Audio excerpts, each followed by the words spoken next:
SR media ప్రేక్షకులకు స్వాగతం. నేను రమేష్. ఇటీవల కేంద్ర ప్రభుత్వం ప్రకటించిన బడ్జెట్ ఏపీ రాష్ట్రానికి ఏ విధంగా ఆ బడ్జెట్ ఆశాజనకంగా ఉందా లేదా అటువంటి విషయాల్ని మాట్లాడేందుకు మనతో పాటు యువ నాయకులు వైఎస్ఆర్సీపీ నేత మెంటాడ స్వరూప్ మనతో ఉన్నారు. ఆయనతో మాట్లాడదాం. సార్ నమస్తే. ప్రస్తుతం ఇటీవల మన కేంద్ర ప్రభుత్వం ప్రకటించిన బడ్జెట్, ఏపీకి ఇచ్చిన బడ్జెట్ ప్రజలకు ఏ విధంగా ఉపయోగపడుతుందా లేదా రాష్ట్రానికి ఏ విధంగా ఉపయోగపడుతుందని మీరు భావిస్తున్నారా? ప్రత్యేకంగా ఈ బడ్జెట్కి సంబంధించి ప్రజలకి ఉపయోగపడుతుందా లేదా అనేది పక్కన పెడితే శ్రీకాకుళం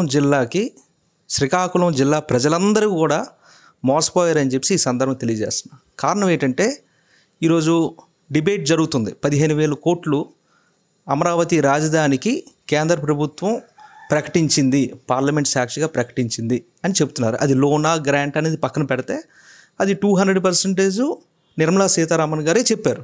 ఏమని? అది లోన్ అని చెప్పేసి వరల్డ్ బ్యాంక్ నుంచి లోన్ వస్తుంది అని చెప్పేసి. ఆంధ్రప్రదేశ్కి సంబంధించి అక్కడ ఉన్న ఆర్థిక పరిస్థితులు బట్టి ఏ బ్యాంకు కూడా, ఏ ఫైనాన్షియల్ ఇన్స్టిట్యూట్ కూడా లోన్స్ అనేది ప్రొవైడ్ చేయలేదు. కాబట్టి కేంద్ర ప్రభుత్వం మేము మధ్యవర్తిగా ఉండి మేము వరల్డ్ బ్యాంక్ నుంచి ఈ 15,000 కోట్లు అప్పు అనేది ఇస్తాము అని చెప్పేసి అన్నారు. అంటే ఈ 15,000 కోట్లు కూడా ప్రజలందరూ కూడా రీబ్యాక్ చేయాల్సిన బాధ్యత ఆంధ్రప్రదేశ్ ప్రజలందరికీ ఉంటుంది. అంటే శ్రీకాకుళం జిల్లా ప్రజలకి కూడా ఈ 15,000 కోట్లకు సంబంధించిన అప్పు తీర్చాల్సిన బాధ్యత మనపై ఉంటుంది. సరే, ఆ 15,000 కోట్లు ఆ క్యాపిటల్ అంటున్నారు, మంచిదే. ఆ క్యాపిటల్కి సంబంధించి అక్కడ ఉన్న వాళ్ళంతా కూడా ఒక పెద్ద వర్గాలకు సంబంధించిన వ్యక్తులు, అలాగే విజయవాడకు సంబంధించి ఆ ప్రాంతంకి సంబంధించిన వ్యక్తులు. కాన్సన్ట్రేషన్ అంతా కూడా అక్కడే పెడుతున్నారు. డెవలప్మెంట్ కాన్సన్ట్రేషన్ అంతా కూడా అక్కడే పెడుతున్నారు. అందులో 10%, కనీసం 10% మా శ్రీకాకుళం జిల్లాలో నివసిస్తున్న వాళ్ళు ఎవరు? పేద ప్రజలు, ఎక్కువగా బీసీలు, 100% బీసీలు. అలాగే ఓసీల్లో ఉన్న వ్యక్తులు కూడా అందరూ కూడా పెర్ క్యాపిటల్ ఇన్కమ్ చాలా తక్కువతో ఏవో చిన్న వ్యాపారాలు చేస్తూ చిన్న బ్రతుకులతో బతుకుతున్న జీవితం శ్రీకాకుళం జిల్లా ప్రజలకి. కనీసం 15,000 కోట్లు 10% అంటే ఒక 1,500 కోట్లైనా శ్రీకాకుళం జిల్లాకి ప్రకటిస్తే బాగుండేది. కానీ శ్రీకాకుళం జిల్లాకి అది జరగలేదు. ప్రజలందరూ కూడా మోసపోయారు. అలాగే ముఖ్యంగా ఏంటంటే చాలా దురదృష్టమైన విషయం ఏంటంటే ఆవిడ పార్లమెంట్ సాక్షిగా మరొక మాట చెప్పారు. ఏం చెప్పారు? ఉత్తరాంధ్రకు సంబంధించి మేము ప్యాకేజ్ ఇస్తున్నామని చెప్పారు. మేము ఆ గణాంకాలు చూసాం. ఆ ఇంటర్నెట్లో ఏదైతే వీళ్ళు అలాట్ చేశారో, ఇంటర్నెట్లో ఏదైతే వీళ్ళు పెట్టారో బడ్జెట్కి సంబంధించి అవన్నీ చూస్తే చాలా ఆశ్చర్యం కలిగించిన విషయం ఏంటంటే, ప్రజలెవరికి తెలియదు. ఆశ్చర్యం కలిగించిన విషయం ఏంటంటే కేవలం శ్రీకాకుళం జిల్లాకి 50 కోట్ల మట్టుకే ఆ వెనకబడిన నిధులు ఇచ్చారు. అంటే 50 కోట్లు అంటే ఒక కాన్స్టిట్యున్సీ, అంటే 10 కాన్స్టిట్యున్సీస్ ఉన్నాయి శ్రీకాకుళం జిల్లాలో. అంటే కేవలం 5 కోట్లు ఎక్కడ, 15,000 కోట్లు ఎక్కడ? అంటే ఒక విజయవాడ పరిసర ప్రాంతంలో నివసిస్తున్న పెద్ద వర్గాలకు సంబంధించిన వ్యక్తులందరికీ 15,000 కోట్లు, మాలాంటి శ్రీకాకుళం జిల్లా ప్రజలు పేదవాళ్ళు ఎవరైతే ఉన్నారో వాళ్ళందరికీ కూడా 5 కోట్లు. ఇది సిగ్గుమాలిన చర్య. ఇది ఏంటంటే ఇది ఏ పార్టీకి సంబంధించి నేను ఎవరికి విమర్శించడం కాదు. ఒక శ్రీకాకుళం పౌరుడిగా, ఒక శ్రీకాకుళం జిల్లాని ప్రేమించే వ్యక్తిగా, శ్రీకాకుళం జిల్లాలో పుట్టిన ఒక వ్యక్తిగా అది నా బాధ్యత. నేను మాట్లాడాల్సిన బాధ్యత ఉంది. ఇప్పుడు ఈరోజు అధికారంలో ఉన్నారు. అధికారం అనేది ఏది కూడా శాశ్వతం కాదు. మొన్న మేము అధికారంలో ఉన్నాం, ఈరోజు మరొకరు అధికారంలో ఉంటారు. అధికారంలో ఉండి పదవులు అనుభవిస్తున్న వ్యక్తులు ఎవరైతే ఉన్నారో వాళ్ళకి కనీస బాధ్యత ఉంటుంది. శ్రీకాకుళం జిల్లా మీద ఆ బాధ్యత ఉండాలి. ఇప్పుడు ఆ అమరావతిలోని మహా అయితే శ్రీకాకుళం జిల్లాలో ఎవరండి కొంటారు? కనీసం ఒక 500 మందో, ఒక 300 మందో కొన్ని ఎకరాలు కొని ఉంటారు. వాళ్ళకి లబ్ధి చేకూరుతుంది. కానీ మాలాంటి సామాన్యమైన ప్రజలు, పేద ప్రజలకి ఏటి లబ్ధి చేకూరుతుందని ఈ సందర్భం తెలియజేస్తున్నాను. అందుకే ఈరోజు ఏదైతే ప్రకటించారో అదంతా కూడా మా అందరికీ కూడా వేదన కలిగించిందని, మళ్ళా శ్రీకాకుళం జిల్లా మోసపోయామని చెప్పేసి, శ్రీకాకుళం జిల్లా ప్రజలు మోసపోయారని చెప్పేసి ఈ సందర్భం తెలియజేస్తున్నాను. అంటే గతంలో చూసుకుంటే 5 ఏళ్ల పాటు వైఎస్ఆర్సీపీ మీ పార్టీ అధికారంలో ఉంది. అధికారంలో ఉన్నప్పుడు కూడా విశాఖని మనం ఇక్కడ క్యాపిటల్గా చేద్దామనే ఒక ఆలోచనతో జగన్మోహన్ రెడ్డి గారు ముందుకు వెళ్ళారు. ఈ నేపథ్యంలో విశాఖ అనే అంశాన్ని, ఆ క్యాపిటల్ అనే అంశాన్ని మళ్ళీ తెరపైకి తెచ్చే అవకాశాలు ఉన్నాయా ప్రతిపక్షంగా? ఇప్పుడు మా వైఎస్ఆర్ కాంగ్రెస్ పార్టీ స్టాండ్ ఏంటంటే 3 క్యాపిటల్స్.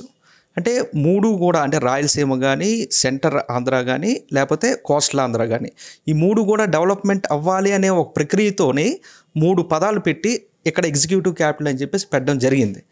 ఏదేమైనా what ever it may be, అది క్యాపిటల్ అవ్వచ్చు, క్యాపిటల్ కాకపోవచ్చు, కానీ మా తాలూకా ఉద్దేశం ఏంటంటే శ్రీకాకుళం జిల్లాకి మేలు చేకూర్చాలి. శ్రీకాకుళం జిల్లాకి మేలు చేకూర్చాలంటే దానికి ఒక వైజాగ్ కేంద్రంగా అక్కడ ఒక క్యాపిటల్ అనేది ఉంటే, లేకపోతే వైజాగ్ కేంద్రంగా ఒక డెవలప్మెంట్ ఉంటే, క్యాపిటల్ అనే కాదు డెవలప్మెంట్ అనేది ఉంటే, అంటే మేము నమ్మేది ఏంటంటే, మా సిద్ధాంతం ఏంటంటే, వైఎస్ఆర్ కాంగ్రెస్ పార్టీ సిద్ధాంతం, అక్కడ ఎగ్జిక్యూటివ్ క్యాపిటల్ వస్తే ఆటోమేటిక్గా ఇదంతా డెవలప్మెంట్ అవుతుందని చెప్పేసి మా తాలూకా స్టాండ్ అది.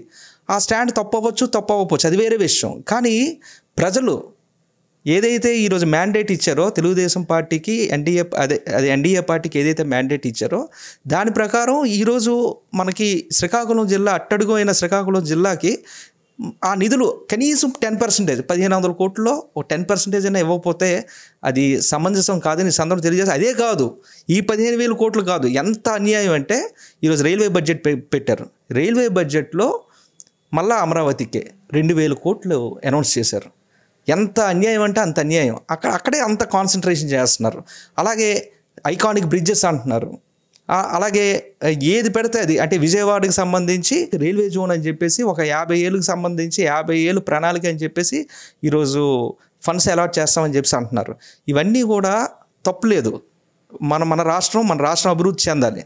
కానీ at the same time Srikakulam జిల్లాకు కూడా అభివృద్ధి చెందాలి కదా, అందులో ఒక 10% ఉండాలి కదా. ఈరోజు హైదరాబాద్కి సంబంధించి ఇలాగే తప్పు చేసాం. హైదరాబాద్లో మొత్తం అంతా కూడా అక్కడ మనం పెట్టడం జరిగింది. హైదరాబాద్ మన క్యాపిటల్ అని చెప్పేసి కొన్ని లక్షల కోట్ల ఆ రోజు ఇన్వెస్ట్మెంట్ చేయడం జరిగింది.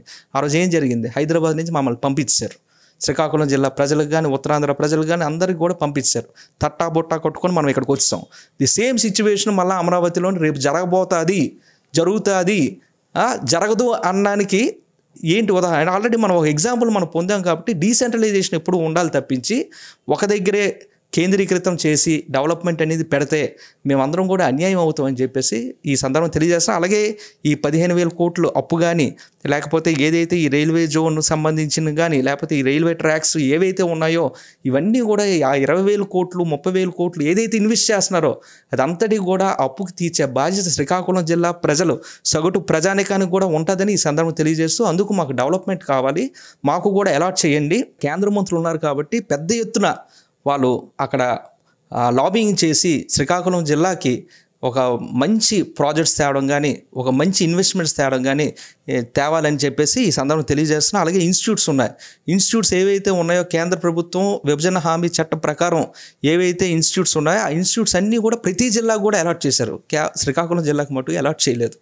ఈరోజు ఎన్డీఏ ప్రభుత్వం ఈరోజు మనుగడ సాధిస్తుందంటే కేవలం తెలుగుదేశం పార్టీ తాలూకు ఎంపీలు బట్టి మనుగడ సాధిస్తుంది. ఈరోజు ఇతనికి ఒక మంచి అవకాశం వచ్చింది రామ్మోహన్ నాయుడు గారికి. రామ్మోహన్ నాయుడు గారు అక్కడ చెప్పి ఒప్పించి ఈరోజు ఇన్స్టిట్యూట్స్ ఒక 2-3 ఇన్స్టిట్యూట్స్, పెద్ద ఇన్స్టిట్యూట్స్ శ్రీకాకుళం జిల్లాకు తెప్పించాలని చెప్పి ఈ సందర్భంగా తెలియజేస్తున్నా.